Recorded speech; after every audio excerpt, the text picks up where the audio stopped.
Please welcome owner and founder of Repurposed Materials, Damon Carson. We're going to start with a magic show, material handling at the biggest scale. So first up, we're going to go west to the coal mines of Wyoming, the gold mines of Nevada, the copper mines of Arizona. We're going to talk about the wear part in this picture, the big mining tires. 10 foot tall as a basketball goal, 12 feet. It's a waste stream to the primary industry. What happens at end of life with all these tires? Just like your passenger car tires, they have tread on them, they wear out, it's a discard. A little hocus-pocus, and they become sliced in half like a bagel. They became a water tank for cattle. So no longer good to primary industry, you repurpose it, you find a second life for it in the ranching industry in this case. Next up, basketball players. We already referenced a 10-foot basketball goal. So all these maple floors across America, every 10, 20 years, they get replaced. This year, the contractor for Cal Berkeley said, we're getting rid of our floor. Do you have any ideas for it, any repurposes? So they cut it out. You can see here, 4x8 panels. So they come to our warehouse, a little hocus-pocus. And this is a feature wall behind a bar at a restaurant in Chicago. So they take it apart board by board and give it a second life, put it back together. It's just kind of fun. This restaurant that they just opened in July happens to be Michael Jordan's new restaurant. So again, obsolete to primary industry, gets a second life in an unrelated industry.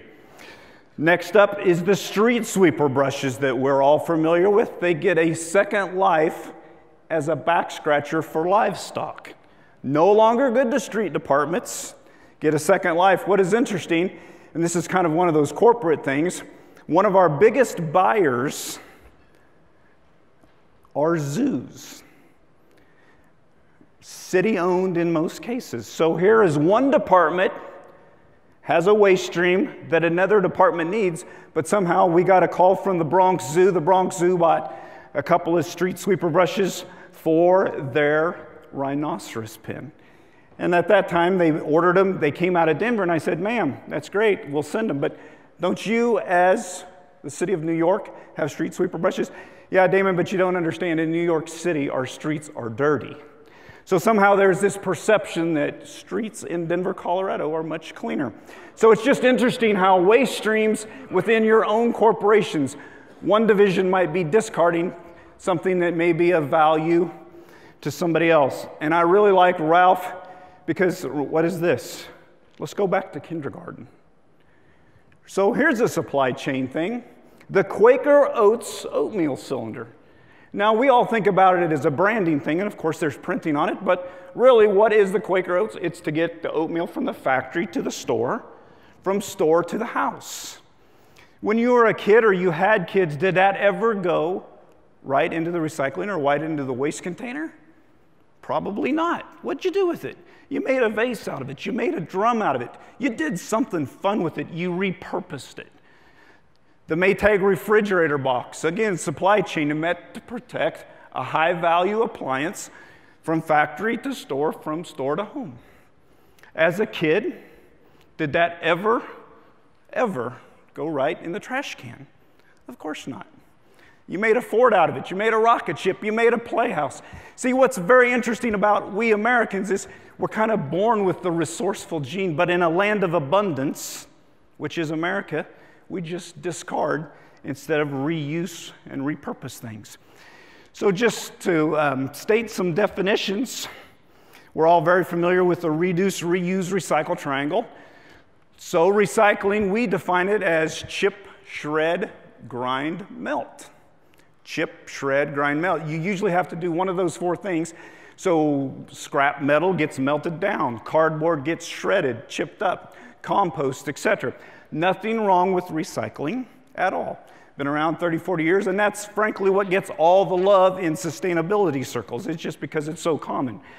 But we talk about higher and better use. It's kind of a real estate term, but what's the highest and best use of waste? Typically, it's reuse.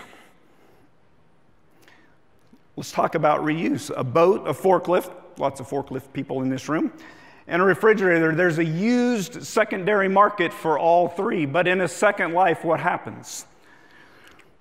A boat stays a boat, a forklift stays a forklift, and a refrigerator stays a refrigerator. So we call that reuse. Now, what we talk about in this is repurposing, getting a very different second life. So let's talk about some common repurposes. Wine barrels. For decades, you cut them in half, and a second life becomes a flower pot. Now, that's not originally why the oak and the copper was all made that way, but it's a good, productive second life or repurpose. Another one is car tires, especially down here on the coast, a little hocus-pocus, and they become bumpers or fenders, tugboats, piers, etc. Again, it's so common that we don't really think of that's not why Goodyear and Michelin made those, but it's a good, productive second life. Shipping containers, good logistics thing. Or anybody that watches HGTV and the like, you make tiny houses out of them, so they're getting a productive second life, a repurpose. Let's talk about some less familiar repurposes. Some of these you may have never heard of. Advertising billboard vinyls, Budweiser, Chevrolet, Coca-Cola. February, imagine if you will, February 13th. February 15th. What happened in those 3 days? Valentine's Day happened.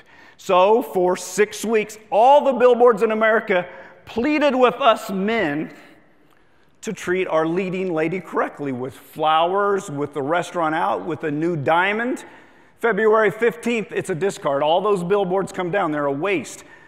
The ad campaign's over. A little hocus-pocus, and it's just waterproof vinyl that happens to have a picture on it, but you can get an extended productive life out of it, in this case, as a tarp.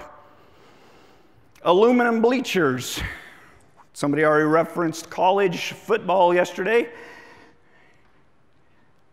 When they replace these bleachers, a lot of times it's for ADA rules. They need to upgrade. Certainly these can be recycled. Aluminum, chip it, shred it, grind it, melt it. But again, a higher and better use. This is wall cladding. So they took the aluminum that sat out in the elements for months and months, years and years and years, and instead of just melting it down, they productively reused it, repurposed it as cladding inside a building. So that would be architectural. And it's interesting, we're here at supply chain, we're talking about drones and delivery. The military has been delivering a lot of things before 9 a.m. for decades. So these parachutes, cargo parachutes, 35 foot, 64 foot, 100 foot in diameter, they only have so much life as a parachute. Hocus-Pocus. They become a shade canopy in an extended life. Interestingly, the #1 buyer of old military cargo parachutes, brides for backyard weddings. They drape them as a shade canopy. They run Christmas lights up in them. And that becomes a repurpose of an old military cargo parachute. So how do you come up with all these crazy repurpose ideas?